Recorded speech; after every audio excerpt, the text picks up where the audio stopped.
The day we said. The message came at 3:47 a.m., Earth Standard Time. Every screen on every device across the planet lit up with the same terrifying words. Surrender or die.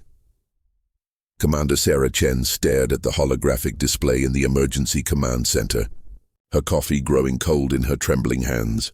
Above Earth's atmosphere, a massive alien fleet had appeared overnight.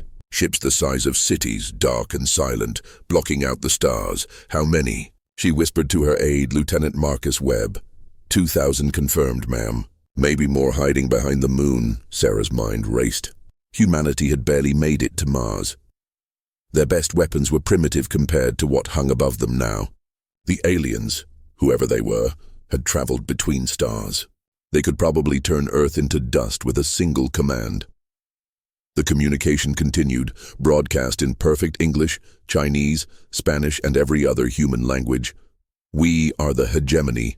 We have conquered 1,000 worlds. You have 1 hour to surrender your governments, your weapons, your freedom. Comply, and some of you will live as our servants. Resist, and we will make your planet into glass. Around the command center, military leaders from every nation stared at each other. Some looked ready to give up right there. Others had fire in their eyes, but what good was fire against beings who could cross the void between stars? Ma'am, Webb said quietly, the President is asking for our recommendation. Sarah looked at the screens showing the alien ships. Each one could probably destroy entire countries. But something in her chest burned hot and bright. Her grandfather had told her stories about World War II, about how people fought impossible odds because some things were worth dying for. Tell them we need 5 minutes, she said. The room erupted in whispers. 5 minutes to decide the fate of humanity. Sarah walked to the center of the room, where representatives from every major military power stood around a circular table. Russian generals, Chinese admirals, European commanders, leaders from Africa, South America, everywhere. They expect us to roll over, she said. They think we're just another primitive species that will bow down when they show their big ships. Commander Chen interrupted General Rodriguez from Mexico. They have weapons we can't imagine. Our missiles would bounce off their hulls like paper airplanes. Maybe, Sarah said, but they don't know humans. They've conquered 1,000 worlds, but I bet every single one of those species gave up when they saw the fleet. They said yes, sir, and became slaves without a fight. She pointed at the display showing the alien ships. Look at them. They're just sitting there, not moving, not scanning, not preparing for battle. They're waiting for our surrender message because they think it's already over. Admiral Yamamoto from Japan leaned forward. What are you suggesting? I'm suggesting, Sarah said, her voice growing stronger, that we show them what happens when you threaten human children. When you tell Earth to kneel. The room fell silent. Outside, billions of people were looking up at the sky, wondering if they would see another sunrise. They want an answer in 1 hour. General Okafor from Nigeria said slowly, What answer do we give? Sarah smiled, and it wasn't a nice smile. It was the smile of a species that had fought its way up from caves to space stations, that had survived ice ages and plagues and wars. We tell them no. The word hung in the air like a challenge. Just, no? Asked Colonel Petrov from Russia. No, Sarah repeated. Not we need more time or let's negotiate. Just no. We don't surrender. We don't kneel. We fight. With what? General Kim from South Korea asked. They probably have shields that can stop nuclear weapons. Then we get creative, Sarah said. Humans are good at that. We're the species that figured out how to split atoms and put them in bombs. We're the species that went to the moon with computers less powerful than a calculator. We solve problems that can't be solved. She looked around the room at faces from every continent, every culture. Our ancestors fought with spears against tanks, with bows against guns, with courage against impossible odds. And sometimes they won. The hour was almost up. On every screen, a countdown showed 03:47, 03:46, 03:45, all in favor of surrender, Sarah asked. Not a single hand went up. All in favor of telling these invaders exactly what we think of their offer? Every hand in the room shot up. Some people were crying. Others were grinning like wolves. Sarah nodded to Webb. "Send the message." The transmission went out on all frequencies, powerful enough to reach every alien ship. "This is Earth. This is humanity. Our answer is no. We don't surrender. We don't serve. We don't kneel. If you want our world, come and take it." For a moment, nothing happened. The alien ships just floated there, dark and silent. Then, slowly, lights began to flicker across their hulls. Not the lights of weapons charging up, but something else. Something that looked almost like surprise. The response came 60 seconds later in that same perfect English: "Impossible. No species has ever refused. You do not understand. We will destroy you." Sarah keyed the microphone again. "Then you don't understand us. We're humans. We do impossible things before breakfast." The first alien ship began to move, turning toward Earth like a predator focusing on prey. But as it did, something else happened. Across the planet, in secret bunkers and hidden labs, lights began to flicker on. Projects that had been theoretical, weapons that had never been tested, technologies that existed only in the minds of desperate scientists. Humanity had one advantage the aliens didn't know about. When humans said no, they meant it. And when humans fought, they didn't fight fair. The real war was about to begin. The first strike, 3 hours after humanity's refusal, the aliens made their first move. It wasn't what anyone expected. Instead of obliterating major cities or military bases, they targeted something much more terrifying. Every satellite orbiting Earth simply stopped working. Communications went dark. GPS systems failed. The International Space Station went silent. In the emergency command center, Sarah Chen stared at screens that showed nothing but static. "They're not trying to kill us," she realized. "They're trying to blind us." Lieutenant Webb looked up from his console, face pale. "Ma'am, we're getting reports from observatories worldwide. The alien ships are doing something. They're not attacking. They're positioning themselves in a grid pattern around Earth." "A grid? Like they're setting up some kind of barrier?" Before Sarah could respond, every working screen in the facility flickered. The alien message appeared again, but this time it was different. "Attention, humans. You have surprised us. In 1,000 conquests, no species has ever refused our offer. We are curious. We will give you one demonstration of our power. Then offer terms again." The message paused, then continued. "Look to your moon, around the world. Every person with a telescope, every observatory still functioning, every amateur astronomer turned their instruments toward Earth's ancient companion. What they saw would haunt humanity's nightmares forever." A single beam of pale blue light lanced out from one of the smaller alien ships. It touched the moon's surface for exactly 3 seconds. When it ended, a crater the size of Texas had been carved into the lunar surface, glowing red-hot and visible to the naked eye from Earth. The message came again. "This was our smallest weapon, at 1% power. Surrender now, and we will be merciful." In the command center, silence stretched like a held breath. General Rodriguez was the first to speak.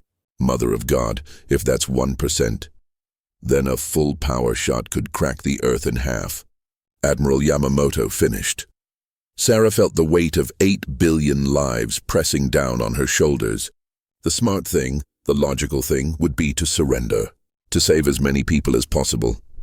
But then she remembered her grandfather's stories about London burning under German bombs while Churchill promised nothing but blood, toil, tears and sweat. About Americans at Valley Forge, freezing and starving but refusing to give up.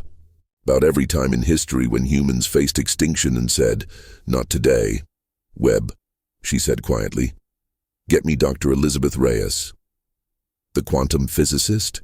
"Ma'am, she's at Area 51. The facility went dark 3 hours ago."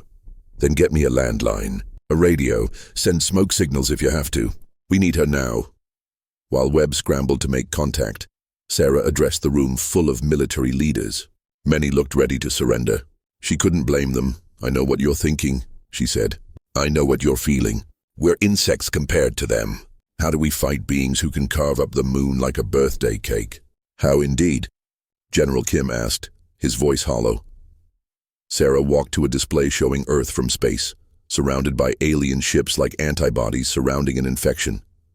We fight smart, we fight dirty, and we remember something they don't know about humans, which is, we're crazy. The room stirred. Some people looked confused. Others were starting to understand. Think about it, Sarah continued. They've conquered 1,000 worlds. Every species they've met has looked at their fleet and said, "Yes, sir, whatever you want, sir." They don't understand creatures who see impossible odds and get angry instead of scared. Lieutenant Webb ran up with an old-fashioned radio handset. "Dr. Ray is on the line, ma'am." "She says it's urgent." Sarah grabbed the radio. "Elizabeth?" "Sarah Chen, please tell me you have something."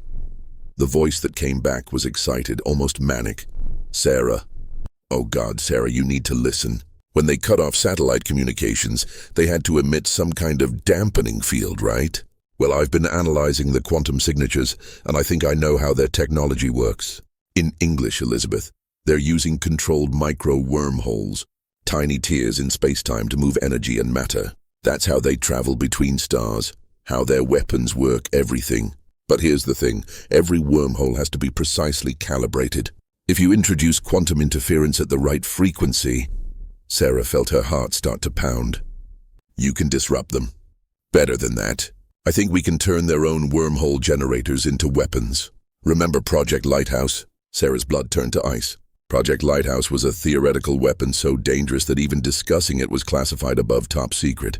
It involved creating artificial quantum cascades that could theoretically tear holes in reality itself. "Elizabeth, that project was shelved because the computers said it had a 12% chance of destroying the solar system. That was before we had alien wormhole generators to study. Their technology is like a Rosetta Stone for quantum mechanics. I think I can build a stable version." Around the command center, the military leaders were listening with growing alarm and hope in equal measure. "How long do you need?" Sarah asked. 18 hours, maybe 24. "But Sarah, I need something from you. Anything. I need you to keep them distracted. Keep them focused on conventional warfare. If they realize what we're trying to do, they'll glass the planet before we can finish."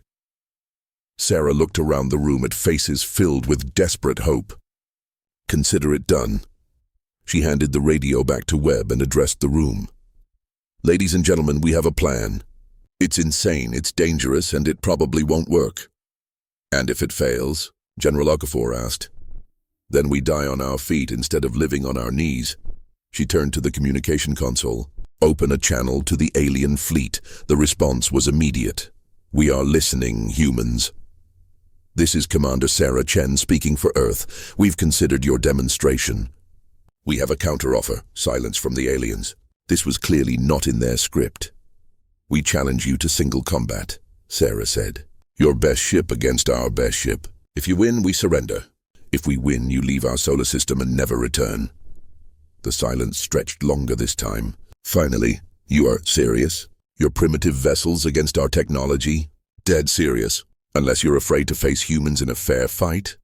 She was gambling everything on alien psychology, betting that a species that had conquered 1,000 worlds might have developed arrogance to match their power. The response came with what sounded almost like amusement. "Very well. We accept your challenge. You have 1 hour to prepare your champion. We will choose ours." The channel closed. Around the room, military leaders stared at Sarah like she'd lost her mind. "Ma'am," Webb said carefully, "we don't actually have any ships that can fight them." Sarah smiled. "No, we don't, but we have something better." "Which is?" "We have human pilots who are too stupid to know when they're beaten." She turned to Admiral Yamamoto. "How quickly can you get me Captain Jake Morrison?" "The test pilot, the one who crashed 3 experimental aircraft and walked away from all of them? That's the one. And while you're at it, get me the most insane, fearless, absolutely crazy pilot from every nation on Earth. We're going to need them all." As orders flew and people scrambled to prepare for a battle they couldn't win, Sarah allowed herself one moment of hope. Somewhere in Nevada, Dr. Reyes was building humanity's real weapon. All Sarah had to do was keep 8 billion people alive long enough for her to finish it. The alien challenge ship was moving into position, a sleek, deadly vessel the size of a city block. bristling with weapons that could vaporize mountains. Humanity's champion was a hastily modified space shuttle with nuclear missiles duct-taped to its hull. It should have been a massacre. Instead, it was going to be the greatest underdog story in the history of the galaxy. David and Goliath Captain Jake Morrison had always been told he was crazy. As he strapped himself into the pilot seat of the hastily modified shuttle Defiance, he was starting to think everyone was right. "Control, this is Morrison," he said into his headset. "I'm looking at a ship that's roughly the size of Manhattan, and I'm flying what's basically a delivery truck with firecrackers attached. Please tell me you have a brilliant plan." Sarah Chen's voice crackled back. "The brilliant plan is don't die.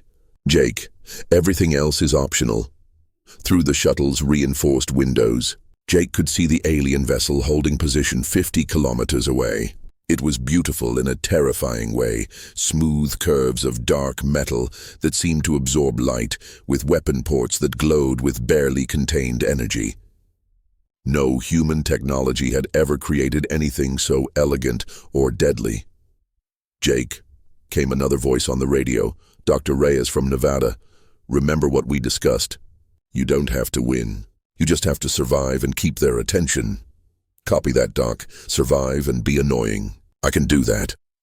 Jake's shuttle had been modified with every trick humanity could think of in 4 hours. Experimental ceramic armor that might stop alien weapons for a few seconds. Prototype engines that would probably explode but might give him an edge in speed. And nuclear missiles. Lots of nuclear missiles. "All right, you alien bastards," Jake muttered, firing up the engines. "Let's dance." The shuttle lurched forward, accelerating toward the massive alien ship. Immediately, beams of energy lanced out from the enemy vessel. Not the devastating moon-carving weapon they demonstrated, but smaller, more precise shots meant to disable rather than destroy. Jake threw the shuttle into a barrel roll that would have killed any normal person. G-forces crushed him into his seat, but the modifications held. The alien beams passed through empty space where he'd been a split second before. "That's right," he shouted. "You want to play with humans? We don't fight fair." He launched the first nuclear missile. The alien ship's point defenses swatted it out of space like a fly. But Jake was already moving, using the explosion as cover to change direction. On Earth, in the command center, Sarah watched the battle with her heart in her throat. The alien ship was toying with Jake like a cat playing with a mouse. But every second Jake stayed alive was another second for Dr. Reyes to work on Project Lighthouse. "Status report from Nevada," Lieutenant Webb whispered. Sarah grabbed the secure phone. "Elizabeth, how much longer?" 14 hours minimum. "The quantum calculations alone are..." Jake just did what? Everyone turned to look at the main screen. Captain Morrison had done something that defied every law of physics and common sense. He'd flown his shuttle directly into the alien ship's energy beam, using the shuttle's experimental armor to absorb just enough of the blast to survive while riding the energy wave like a surfer rides water. The maneuver brought him within a kilometer of the alien vessels. "Hull, knock knock." Jake's voice came over the radio, and he fired every remaining nuclear weapon at point-blank range. The explosions lit up space like tiny suns. When the light faded, the alien ship was still there, protected by energy shields that shimmered like soap bubbles. But something had changed. The ship's smooth confidence was gone, replaced by rapid, aggressive movements. The aliens were angry. "Jake, get out of there." Sarah screamed into the radio. "Negative, Control. I've got their attention now. Time to really piss them off." What Jake did next entered the history books as either the bravest or most insane maneuver ever attempted in space. He rammed his shuttle directly into the alien ship's hull. The impact should have vaporized both vessels. Instead, the shuttle's experimental armor held for exactly 2.3 seconds, long enough for Jake to trigger the shuttle's self-destruct mechanism while physically touching the alien ship's shields. The explosion created a feedback loop in the alien energy barriers. For the first time since arriving at Earth, the massive ship's shields flickered and failed. They came back online 3 seconds later, but those 3 seconds proved something that changed everything. The aliens weren't invincible. Jake Morrison's shuttle was gone, vaporized in the explosion. but his radio was still transmitting on emergency power. Control. This is Morrison. Ship is toast, but I'm alive in an escape pod. And I just proved something important. Jake, Sarah nearly shouted. What did you prove? Their shields run on the same quantum frequency as their engines. Hit them at the right moment and you can bring down the whole system. The transmission cut to static. The alien ship moved to destroy Jake's escape pod, but before it could fire, something unexpected happened. Every observatory on Earth was reporting the same thing. The entire alien fleet was moving. Not attacking, but repositioning, forming defensive formations around the ship Jake had just damaged. The implications were staggering. Jake hadn't just survived a battle with vastly superior technology, he'd scared them. Sarah keyed the open channel to the alien fleet. This is Earth Command. Your champion has been damaged by our champion. According to the terms of single combat, this round goes to humanity. The alien response came immediately. Impossible. Your vessel was destroyed. Our ship remains functional, but not undamaged, and our pilot is still alive. In human culture, that means we win this round. Sarah was making it up as she went along, but she put every ounce of confidence she could muster into her voice. The aliens had accepted the challenge of single combat, which meant they followed some kind of honor code. She was gambling that their code might have loopholes she could exploit. The silence stretched for long minutes. When the aliens finally responded, there was something different in their tone. Something that sounded almost like respect. You fight. Strangely, this Jake Morrison displayed tactics we have not encountered before. We will consider our response. The channel closed, leaving Sarah and her team in stunned silence. Did we just win? Webb asked. No, Sarah said. But we didn't lose either. And we learned something crucial. She turned to address the room full of military leaders. They're not just technologically superior, they're predictable. They've conquered 1,000 worlds using the same tactics, the same approach. They don't know how to handle opponents who do things they've never seen before. General Rodriguez leaned forward. What are you suggesting? I'm suggesting that every crazy, suicidal, impossible plan we've ever dreamed up and rejected as too dangerous, it's time to dust them off. Admiral Yamamoto nodded slowly. Fight fire with insanity. Exactly. They're expecting us to play by their rules. Instead, we're going to play by human rules. Sarah looked at the screens showing the alien fleet, now in defensive positions that hadn't existed an hour ago. Jake Morrison just proved that humans can make aliens afraid. Now we need to prove it wasn't just luck. She opened another secure channel to Nevada. Elizabeth, you heard all that? Every word. Sarah, if Jake's data about their shield frequencies is accurate, I might be able to finish Project Lighthouse 6 hours early. Do it. And Elizabeth? Yeah, make it count. Jake bought us this chance with his life. Don't let him down. As the hours ticked by, something unprecedented was happening across Earth. The alien demonstration of power hadn't broken. Humanity's spirit, it had awakened something that had been sleeping since humans first looked at impossible odds and decided to fight anyway. In labs and workshops around the world, scientists and engineers were building weapons that shouldn't work. In military bases, soldiers were training for battles that couldn't be won. In homes and schools, ordinary people were preparing for a war that would determine the fate of every human who had ever lived or ever would live. The aliens had made one crucial mistake. They had underestimated the species that had gone from caves to space stations in just a few thousand years. They were about to learn why humans had never been conquered. The real war hadn't even started. Yet, the swarm would happen next. No military strategist in human history had ever planned for. The aliens didn't attack with overwhelming force. They didn't unleash their moon-cracking weapons. Instead, they did something far more terrifying. They began to land. Not invasion ships carrying armies, but small, quick vessels that touched down in remote areas across the globe. Within hours, reports started flooding in from everywhere. The Amazon rainforest, the Sahara Desert, the Siberian wilderness, the Australian outback. The aliens weren't conquering. They were studying. "Ma'am," Lieutenant Webb said, his voice tight with worry. We're getting reports from our field teams. The aliens are collecting things. Sarah Chen looked up from the tactical display where she'd been coordinating humanity's desperate preparations. Collecting what? Everything. Soil samples, water, plants, animals, and people. The room went dead silent. Every fear that had been lurking in the back of everyone's mind suddenly became real. How many people? Sarah asked. Unknown. The abductions are happening in remote areas, but satellite imagery shows at least 40 alien collection sites worldwide. General Rodriguez slammed his fist on the table. They're experimenting on us, testing us like lab rats. No, Sarah said slowly, a terrible understanding dawning on her. They're trying to figure out what makes us different, why we didn't surrender like everyone else. She opened the channel to Dr. Reyes in Nevada. Elizabeth, how much longer on Project Lighthouse? 8 hours minimum. The quantum calculations are incredibly complex, and if I get them wrong, the solar system dies, I know. But Elizabeth, we might not have 8 hours.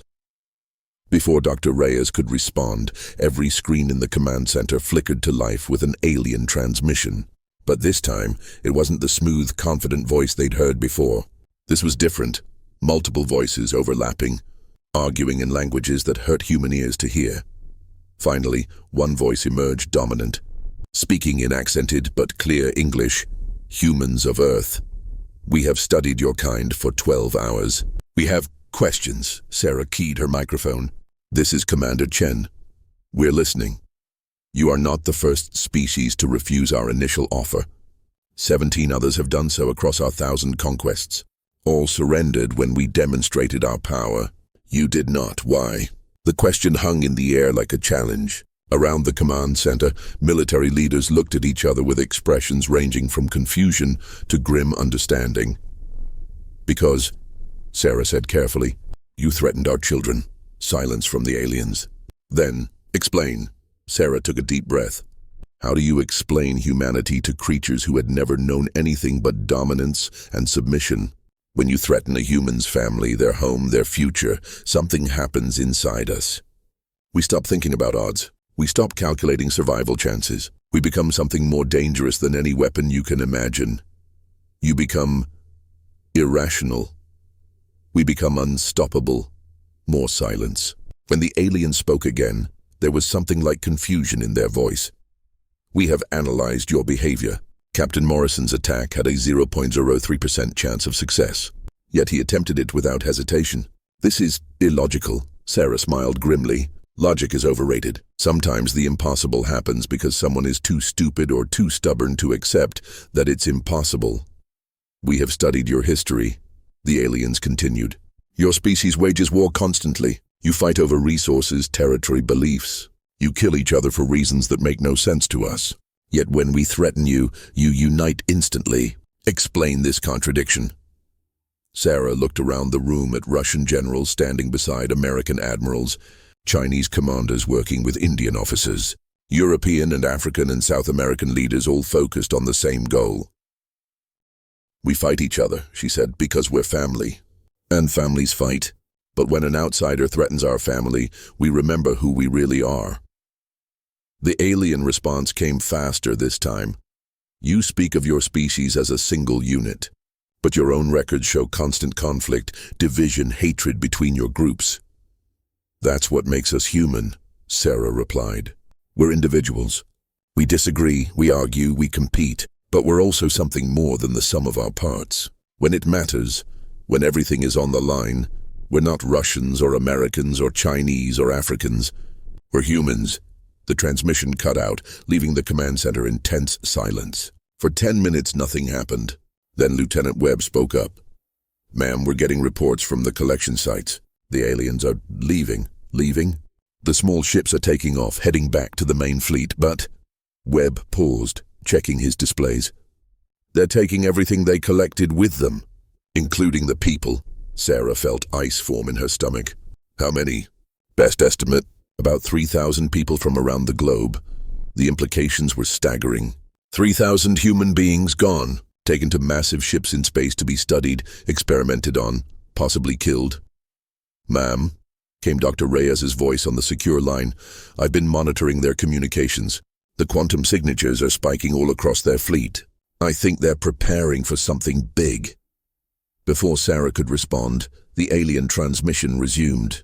This time the voice was cold, clinical. "Humans of Earth, we have completed our analysis. Your species is unique. In 1,000 conquests, we have never encountered beings who fight not for victory, but for principle, who choose certain death over uncertain servitude." The voice paused, then continued with something that sounded almost like sadness. "You cannot be conquered. You cannot be broken. You can only be destroyed." Sarah's blood turned to ice. "What are you saying?" "We are saying that we have learned why the 17 other species who initially refused our offer eventually surrendered. They were rational. They calculated odds. They chose survival over pride." The transmission cut out for a moment, then resumed. "Humans do not calculate. Humans do not surrender. Therefore, humans cannot be allowed to exist." The screens went dark. Then, across every display in the command center, a new image appeared. The alien fleet, 2,000 ships strong, moving into attack formation around Earth. "They're going to glass the planet," General Kim whispered. "No," Sarah said, surprising everyone with her calm tone. "They're going to try." She keyed her microphone to broadcast on all frequencies to the alien fleet, to every human military installation on Earth. To anyone who was listening, this is Commander Sarah Chen, speaking for the human race. "We've just received a death sentence from an alien empire that thinks we're too dangerous to live." She paused, looking around the room at faces filled with fear and determination in equal measure. "They're right. We are too dangerous. We're the species that split the atom and put it in a bomb. We're the species that went to the moon because we were curious. We're the species that invented music and poetry and love songs in between inventing bigger and better ways to kill each other." The alien fleet was moving closer now, massive ships taking positions above every major population center on Earth. "So here's what we're going to do," Sarah continued. "We're going to show these cosmic bullies why humans have never been conquered. We're going to fight them with everything we have. Every weapon, every ship, every crazy idea that might work." She looked directly into the main camera, knowing her words were being broadcast to 8 billion people. "And if we lose, if they turn our planet into glass, they're going to remember this fight for the rest of their lives. Every time they conquer another world, they're going to remember the species that looked at impossible odds and said, 'Bring it on.'" The first alien weapons began to charge up, energy building in massive arrays that could probably level continents. "Elizabeth," Sarah said into the secure line, "how much longer?" 4 hours. Maybe 3 if I skip the safety protocols. Skip them. Skip everything that isn't absolutely necessary. Sarah, if this goes wrong, we're all dead anyway. Do it. Across Earth, air raid sirens began to wail. But instead of people running to shelters, something else happened. In cities and towns around the globe, humans looked up at the alien ships and did something the aliens had never seen before in 1,000 conquests. They stood their ground. In New York, London, Tokyo, Moscow, Cairo, Sydney, everywhere, the alien ships appeared. Humans came out of their homes and looked up at their would-be destroyers with expressions of defiance that had never been conquered and never would be. The real war was about to begin. And for the first time in their long history of conquest, the aliens were about to face an enemy that would rather die fighting than live kneeling. They were about to learn why Earth had never fallen to anyone. The Last Stand Project. Lighthouse activated at 11:47 p.m. Earth Standard Time, just as the first alien bombardment began. Dr. Elizabeth Reyes had worked for 72 straight hours, fueled by coffee, determination, and the knowledge that 8 billion lives hung in the balance. As alien energy beams began raining down on Earth's major cities, she pressed the activation button on humanity's most dangerous weapon. "Sarah," she said into her headset, "Lighthouse is active. Please tell me you can see it from there, in the emergency command center now. Move 3 levels underground as alien weapons. Turn the surface world into hell, Sarah." Chen watched displays showing the unthinkable. Above Earth's atmosphere, something was happening that shouldn't be possible according to every law of physics humans understood. Space itself was tearing. I see it, Elizabeth. Jesus Christ, I see it. The quantum cascade Dr. Reyes had created was ripping holes in reality itself. Tiny wormholes that pulsed with energy patterns matching the alien technology exactly. But instead of being controlled and precise like the alien wormholes, these were chaotic, unpredictable, and growing larger by the second.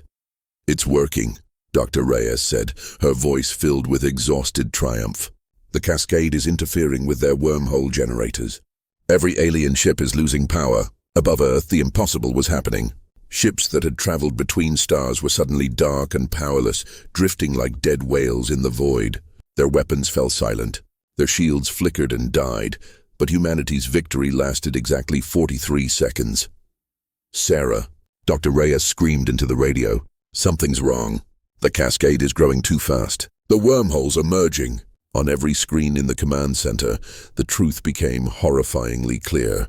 The quantum tears weren't just disabling the alien ships, they were spreading, growing, consuming everything they touched. Space around Earth was beginning to collapse in on itself. "Elizabeth, shut it down." "I can't. The cascade is self-sustaining now. At this rate, the expanding wormholes will consume the entire solar system in 6 hours. Lieutenant Webb, still at his post despite the world ending around him, looked up from his instruments. "Ma'am, the alien fleet is doing something."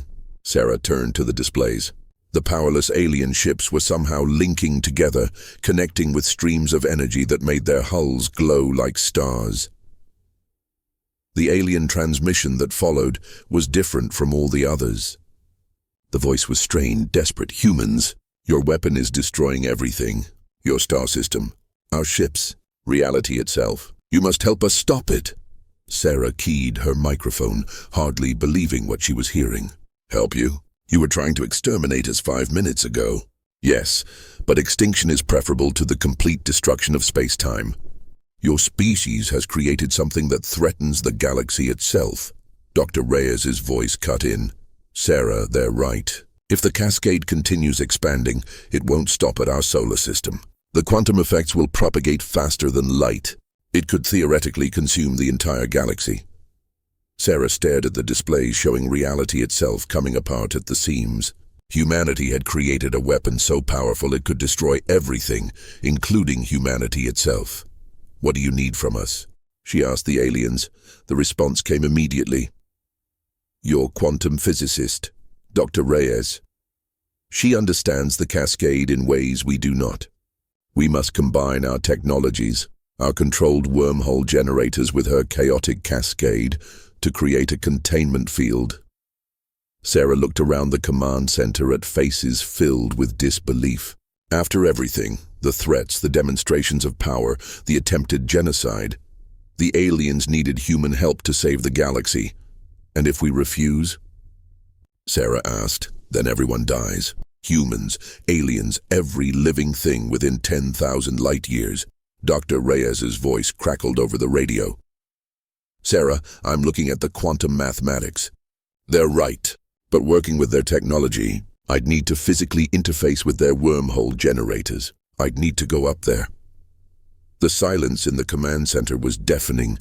After 72 hours of war, humanity's greatest scientist would have to trust herself to the very aliens who had tried to destroy Earth. "Elizabeth," Sarah said quietly, "you don't have to do this. We could try to find another way. There is no other way. The cascade is accelerating. We have maybe 4 hours before it reaches critical mass." Sarah closed her eyes, thinking of her grandfather's stories about impossible choices in impossible wars. Sometimes the right thing to do was also the hardest thing to do. "All right," she said, "but we do this on human terms." She opened the channel to the alien fleet. "We'll help you. But first, you return our people. All 3,000 of them, alive and unharmed." "Agreed. They are being transported to Earth now. Second, once this is over, you leave our solar system and never return." A pause. Then, "If we succeed in containing the cascade, your species has proven itself more dangerous than we initially calculated. Perhaps it would be wise to avoid future contact. Third, Sarah continued, Dr. Reyes goes up there with a full security team. Human soldiers, human weapons, human oversight of everything she does. Unnecessary. We have no intention of harming. Those are our terms. Accept them or watch the galaxy burn. Another pause. Accepted. Within an hour, something unprecedented in galactic history was happening. Human and alien technology working together to prevent the destruction of everything. Dr. Reyes, accompanied by Captain Jake Morrison, who had survived his death in an escape pod, and a team of humanity's best engineers, was aboard the aliens' flagship. The ship was massive beyond imagination, corridors that stretched for kilometers, technology that looked like crystallized mathematics, and aliens themselves.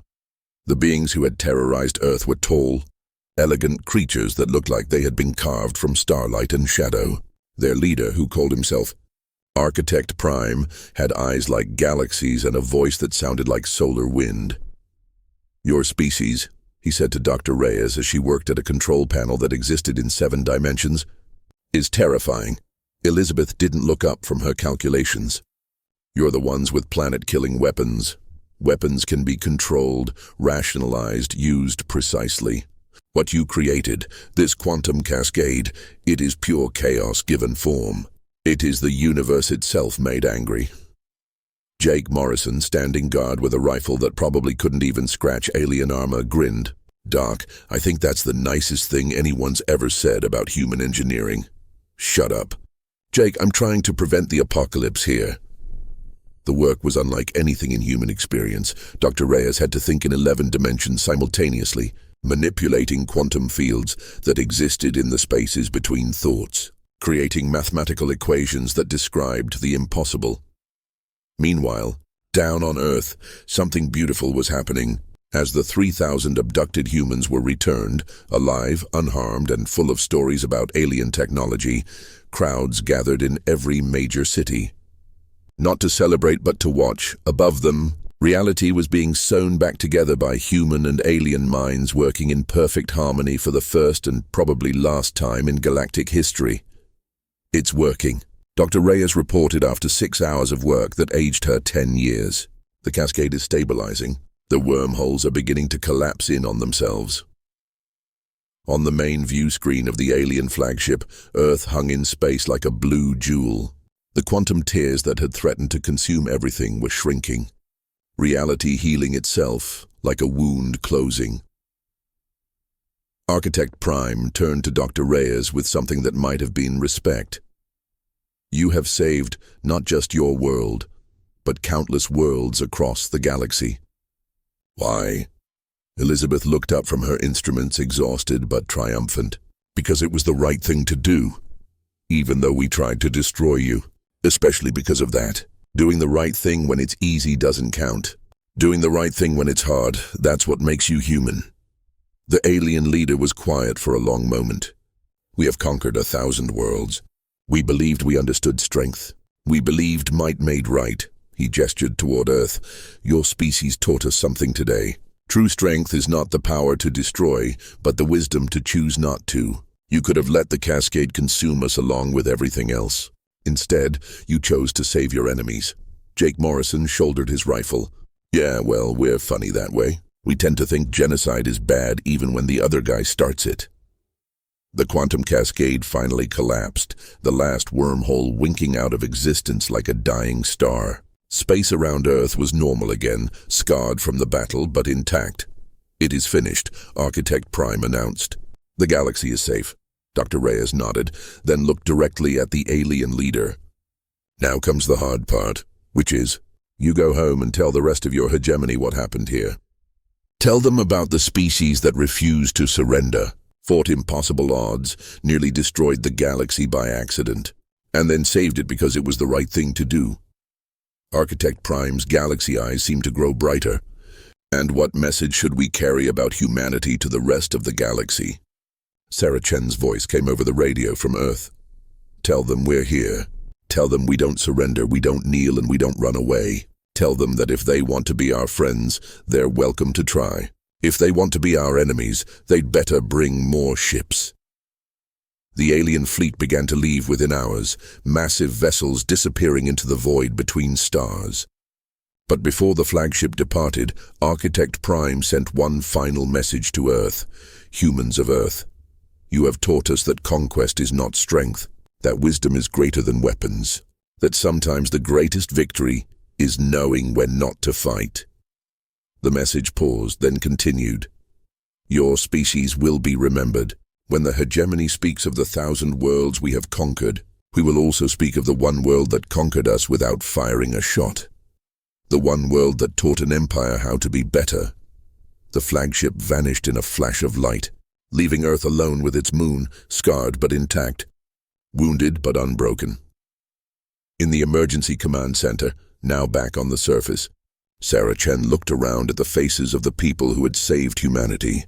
Exhausted soldiers, brilliant scientists, crazy pilots, and ordinary people who had done extraordinary things. So, Lieutenant Webb said, "What do we do now?" Sarah smiled, looking up at the stars that suddenly seemed less empty and more full of possibilities. "Now we get ready." For what? For whatever comes next. Because after today, the whole galaxy knows about Earth. Some of them will want to be our friends. Others will want to test themselves against the species that scared the hegemony. She walked to the window, looking up at the night sky where alien ships had once blotted out the stars. Either way, they'll find us ready, because we're humans, and humans don't retreat. The war was over. Humanity had won not through superior weapons or better tactics, but by being exactly what they had always been, stubborn, crazy, impossible creatures who would rather die on their feet than live on their knees. In the years that followed, Earth would become known across the galaxy as the world that changed everything. The species that taught an empire that might doesn't always make right. The planet where beings learned that sometimes the greatest strength is knowing when to show mercy. But that's a story for another day. Tonight, humanity looked up at the stars and knew they were no longer alone in the universe. And the universe looked back at humanity with something it had never felt before. Respect. The real war had ended not with humanity's destruction, but with their recognition as equals among the stars. And in a galaxy full of conquerors and conquered, that made all the difference. Because when humans say no, they mean it. And when they say yes to friendship, they mean that too. The stars were waiting,